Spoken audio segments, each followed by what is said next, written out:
I'm Michael Marshall. I've been working in responsible investment for about a decade.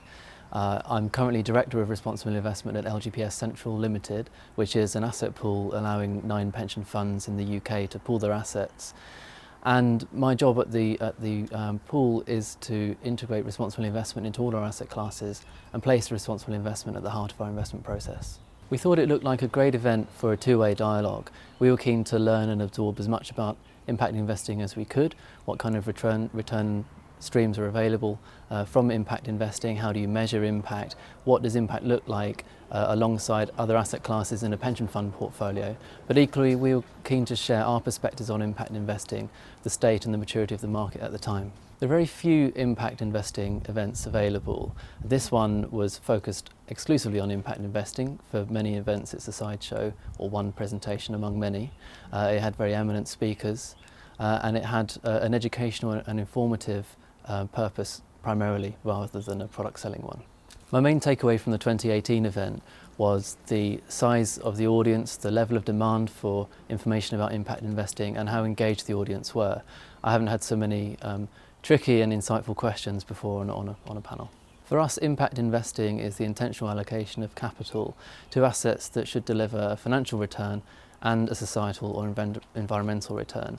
It's distinct from ESG investing in our view because ESG investing, whilst it's multifarious, is usually used in the sense of trying to find out more about the risk characteristics of an investment and to try and manage those risks or incorporate it into your investment thesis. It's not necessarily about intentionally delivering a societal or environmental return. I think the legislation is already there. It permits social investing for large investors in the UK. There's nothing preventing allocations being made as it stands. What could be improved is the guidance that's associated with the legislation in order to clearly define what social impact investing is, to distinguish it from investment approaches that take a moral perspective or have a negative screening perspective. So once the definitions are right, then the fact that people are permitted to make such investments combined with the increasing evidence base for impact investing should allow the capital to flow. There's no doubt that impact investing is a very live question and a very prevalent topic for investors in the UK with increasing focus, with increasing importance. It's certainly a way in which pension funds can engage members, particularly young, newly contributing members to the schemes. But each investor is different. They will have their own investment beliefs, their own investment strategies, and the question is how does impact investing fit into those strategies and alongside those investment beliefs. In a direct sense, there should be gains along the short, medium and long term for the investor making the allocation to the impact investment, whether it's directly or through a fund. And then in an indirect sense, there should be gains to society and the environment. There should be increased trust in financial services, depending on the volume with which this kind of capital is deployed, and there should be greater member engagement.